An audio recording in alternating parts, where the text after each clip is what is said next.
Hey folks, I'm Colin Richards, president and founder of Lord and Richards, and I am truly excited to be with you on another episode of the Lord and Richards Show.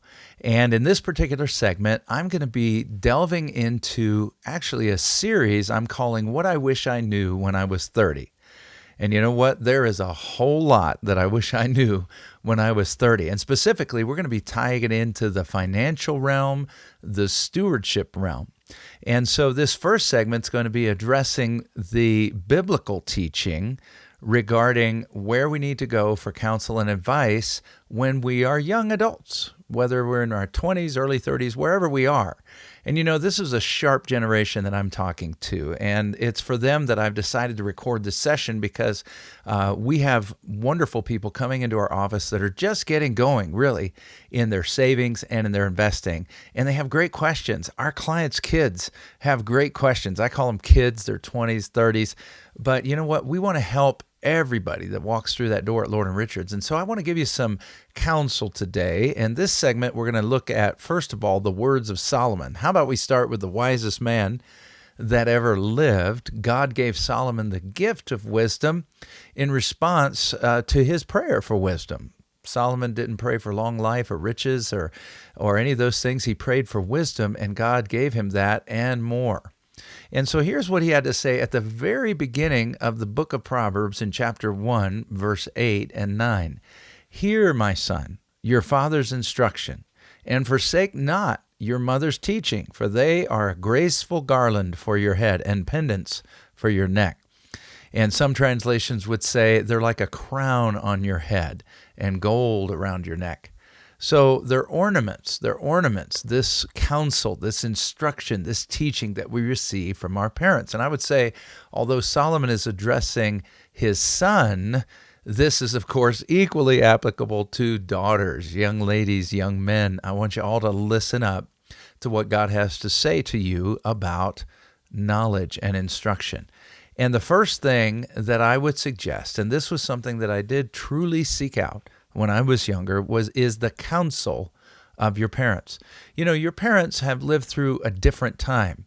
And sometimes we think, well, that's not going to help me because they're part of another generation. But you know what? Any person in making decisions is looking for objectivity.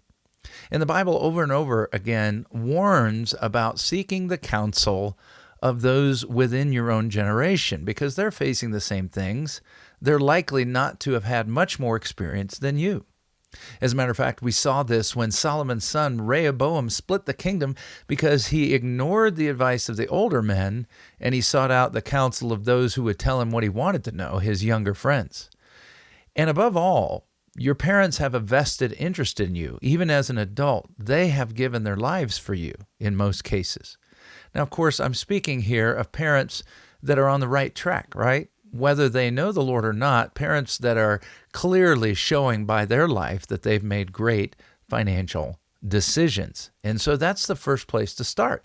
And, you know, I just be open, honest, candid, and humble in approaching mom and dad and say, hey, mom and dad, you know, we're young, we're getting going, we're in our 20s or early 30s, and we really would like some counsel.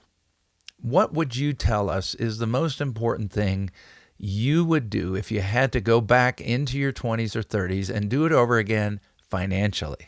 And that's a great question. You know, the quality of the answers you get out there corresponds to the quality of the questions that you ask. So I would ask them, what would you do differently if you could go back to your 20s or 30s financially?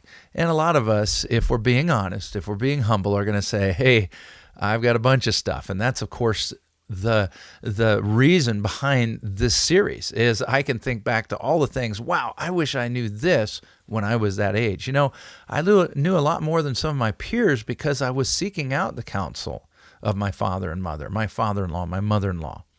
And then I would ask another question. I would say, you know, over all the years, what are the things that you would absolutely do over again? The best decisions that you made, the best practices and habits that you had from a financial perspective. And hear what they have to say.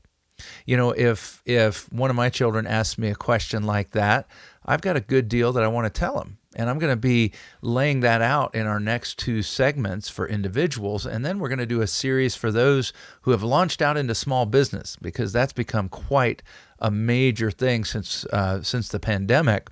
We've had a rise, an uptick in those who are trying to get going in small business. And I really want to counsel those who are going down that road. But the first place I'd start is with your parents. And what Solomon is saying is, this will bring beauty to your head and ornaments to your neck.